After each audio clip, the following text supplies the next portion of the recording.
दीवार पर टंगी सास।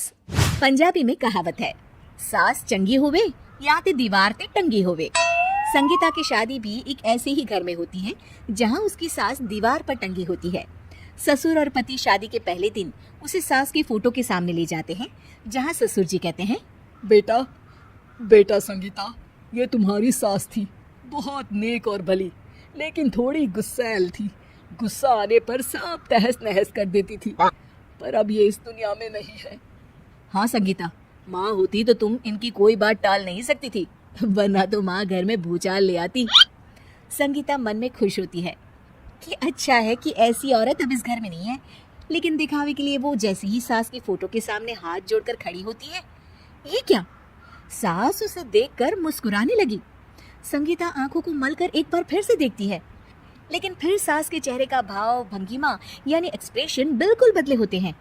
वो अपने पति और ससुर को कहती है, माँ की तस्वीर तो स्माइल कर रही है। ना ना बेटी, ये कैसे संभव है? जरूर तुम्हें कोई गलती हुई होगी, ऐसा कैसे हो सकता है? लगता है तुम शादी की सारी फॉर्मेलिटी करते करते थक गई हो, तुम्हें आराम की जरूरत है संगीता। खैर, सारे संगीता की बात को इग्नोर कर कमरे में चले जाते हैं। वैसे सास की फोटो पर एक्सप्रेशन एक के बाद एक बदलते ही रहते हैं। सुबह होती है, पति और ससुर को काम पर भेजकर संगीता कमरे की सफाई करने में लग जाती है कि तभी उसे आवाज आती है, टेबल ठीक से साफ करो। ऐसे भी कोई टेबल साफ करता है? इससे अच्छा तो ये गंदा ही था।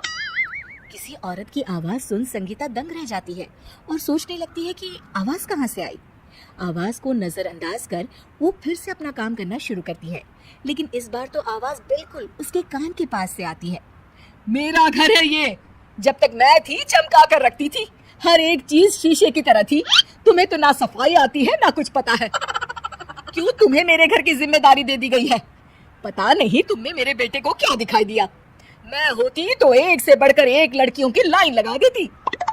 अब संगीता को समझने में देर नहीं लगी कि ये आवाज किसी और की नहीं बल्कि उसकी सास की है, जो दीवार पर टंगी है। वो उसके पास जाती है और कहती है, नमस्ते सासू माँ, मुझे तो कल ही लग रहा था कि दीवार में कुछ काला है। वो दीवार नहीं, दाल होती है पगली। सही पकड़े हैं सासू माँ। तो क्या हो गया आपको जो आप यहाँ भी चैन से नहीं बैठी हैं? सुना मैंने आपका व्यवहार काफी गुस्से वाला था। चुप रह तू, ज्यादा बकर बकर ना कर। घर का काम करना तो आता नहीं, आई है मुझसे बहस करने। हाँ देखिए सासू माँ, मैं आपसे साफ साफ कह देती हूँ, मुझसे पंगा लेने की कोशिश मत करिएगा। तभी पीछे से संगीता का पति आता है। अरे संगीता, किससे बात कर रही हो? कौन है वहाँ? संगीता की सास की फोटो फिर से पहले जैसी हो जाती है। आपकी माँ से कह रही थी कि मुझे काम करना आता। अरे संगीता, माना सास के ताने हर बहू को अच्छे लगते हैं, लेकिन यहाँ तो माँ है ही नहीं। तुम तो फोटो से ही तुम भी लाजवाब हो संगीता। किसी को विश्वास नहीं होता कि संगीता अपनी मरी हुई सास की फोटो से बात करती है। वहीं आए दिन संगीता की सास संगीता को किसी न किसी बात पर आते जाते ताने देती। संगीता को भी अब सास के तानों और उनसे बात करने की आदत हो गई।